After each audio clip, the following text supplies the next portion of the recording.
السلام عليكم، معاكم المهندس علي الحساني، توكيل توشيبا الاقصر. جينا هنا للباشمهندس جرجس، خدنا منه المكنه. المكنه بسم الله ما شاء الله، بنود الله المكنه جميله جدا جدا. اشتغلنا عليها وجربناها وعملنا تيست واشتغلنا ورفعنا بروسيسورات واشتغلنا وشبلنا وكل حاجه. المكنه بتسخن درجه كويسه خالص. ومعانا الكوره كانت في بورده هنا عاوزين نوريها لكم، اشتغلناها بس ركبناها تقريبا ولا موجوده يا باشمهندس؟ تمام. جربنا كمان في ايه؟ في مصدر بورد بتاع الكمبيوتر عشان الحجم بتاعها كبير زي ما انت بدورها بعد ما جربنا فيها واشتغلنا. رفعنا الشبلونات، لسه ما خلصناهاش احنا.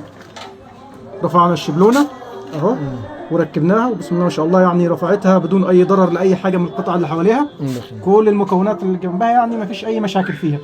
واشتغلنا عشان جربنا في دي اكبر حجم احنا جايبينها لشغل الشاشات عامه، شغل البانل معانا وشغل شاشه الشاشه. البورده بتاعتها صغيره، اشتغلنا الصغيره وجربنا الاكبر حجم بورده ممكن نشتغل عليها اهو. وطبعا هتشتغل على الحجم اكبر اكبر من كده زي ما انتم شايفين. الحامل بتاعها معانا كبير، تشتغل في احجام كبيره.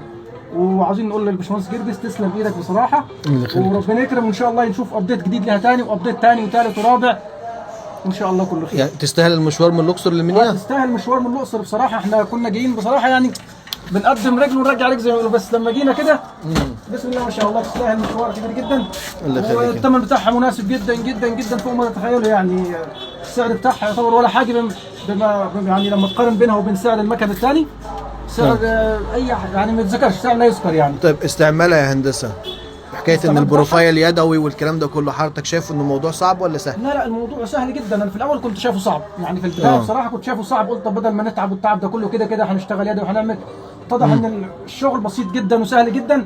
وفي تعديلات اتعملت بردك. كان النسخه الفيرجن القديم تقريبا كان ده شغل يدوي، كان بيطلع وينزل يدوي. حاليا ده كله يطلع ينزل اهو اوتوماتيك، يعني مفيش تعب خالص فيه. تمام يا هندسه، شغل بسم الله ما شاء الله، يعني مفيش. ربنا يبارك لك فيها هندسه. ربنا يبارك لك ان شاء الله ويكرمك ان شاء الله كده، ونشوف حاجه احدث برضو من كده، ونشوف مكان تاني غير ده لشغل تاني، ونيجي ناخد حاجه تاني ان شاء الله باذن الله هندسه. الله يسلمك.